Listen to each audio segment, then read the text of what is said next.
Konnichiwa Minasa, pada tanggal 31 Desember 2022 lalu saya sempat ziarah ke Pukuran Tua Kawangkoan. Pertama-tama sebenarnya untuk maksud ziarah ke makam opak saya, Opak Andris Pinontoan. Lalu juga di sampingnya makam dari Oma Kundu Yuliana Rondono. Ini mama atau ibu dari Oma Matilda, istri dari Opa Andris. Oma Yuliana Rondono dia meninggal pada usia 92 tahun. Lahir pada 1 Juli 1996 dan meninggal pada bulan Agustus 1988. Sementara opak saya meninggal pada tahun 1987. Jadi tidak terpaut, hanya terpaut sekitar 1 tahun. Maka mereka itu berdampingan, makam Oma Yuliana dan makam Opak Andris Pinontoan. Lalu juga sebenarnya saya juga bermaksud untuk ziarah ke makam dari ayah dari Opak Andris yang bernama Agus Pinontoan. Makamnya di dekat jalan. Nah, Opak Agus Pinontoan ini meninggal pada usia 79 tahun. Tepatnya dia meninggal pada tanggal 23 bulan Juli 1961. Dia seorang tukang rodah sapi atau tukang bikin gerobak sapi yang terkenal di Kawangkoan. Itu ayah dari Opak Andris Pinontoan. Tapi karena ini Pukuran Tua, maka ada makam-makam yang menarik.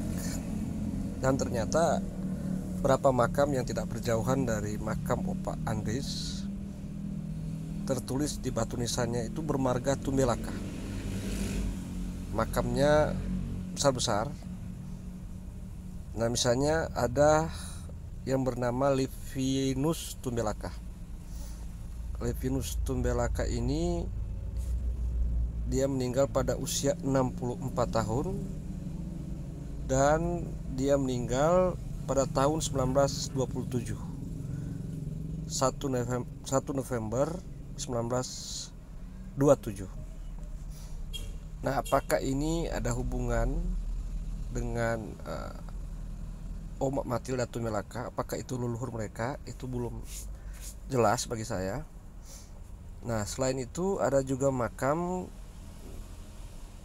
yang pada batu nisannya tertulis nama Benyamin Tumbelaka. Meninggal pada usia 88 tahun. Tepatnya dia meninggal pada tanggal 18 November 1926.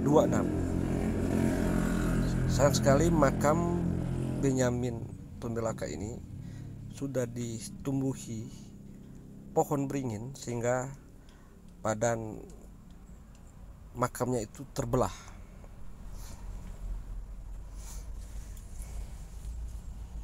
Lalu kemudian ada juga makam yang pertama saya lihat dari kejauhan juga bermarga Tumbelaka. Namanya Albertina Tumbelaka. Rupanya dia dalam keluarga Tumeu Tumbelaka. Meninggal pada usia 68 tahun.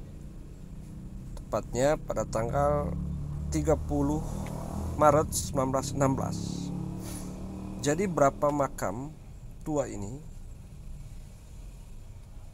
mereka adalah kelahiran abad 19, 1800-an lah.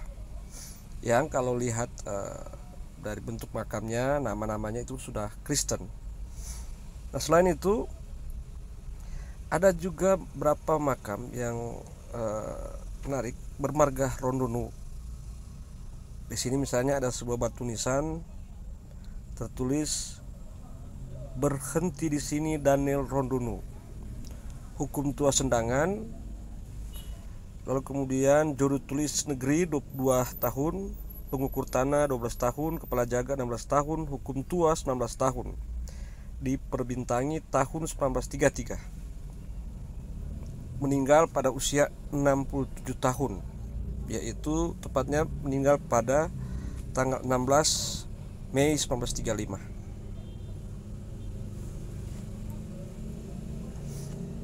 Makam Daniel Rondonu ini juga agak besar, dan bagi saya bentuk makam ini sepertinya peralihan dari Waruga ke makam yang katakanlah sudah ada sentuhan Kristen. Kebanyakan makam-makam yang bentuk seperti ini nama-namanya itu nama-nama sudah Kristen. Daniel, Benyamin, Agustina, dan lain sebagainya. Nah, lalu ada juga makam yang namanya misalnya Hendrik Rondonu, meninggal pada usia 53 tahun. Sudah tidak jelas tanggal berapa atau tahun berapa dia meninggal. Tapi yang menarik bagi saya adalah bahwa ternyata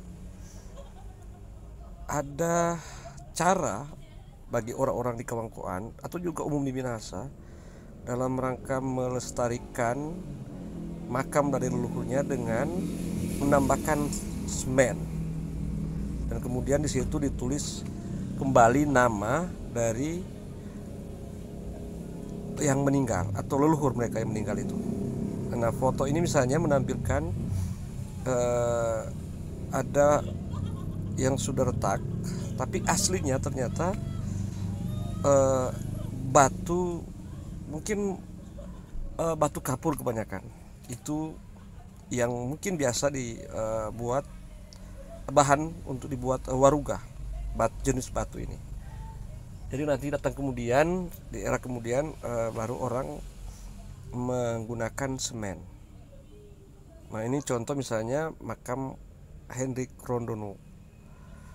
Dan mungkin begitu juga dengan makam-makam yang lain.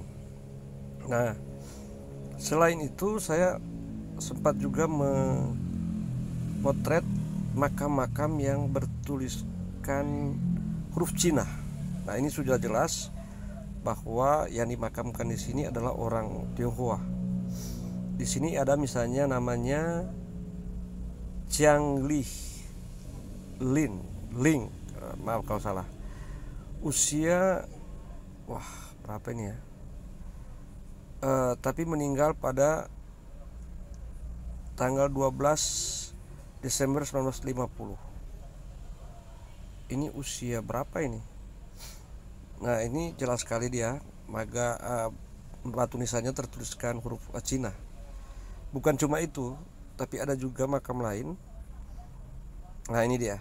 Ini sangat sulit dibaca karena hanya tulisan Cina yang ada. Ya mungkin jelas bahwa ini makam-makam dari orang-orang Tionghoa di Kawangkoan.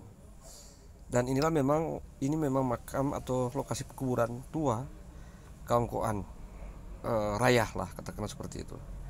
Sehingga mungkin selain di Kinali kalau tidak salah ada makam tua juga di sana.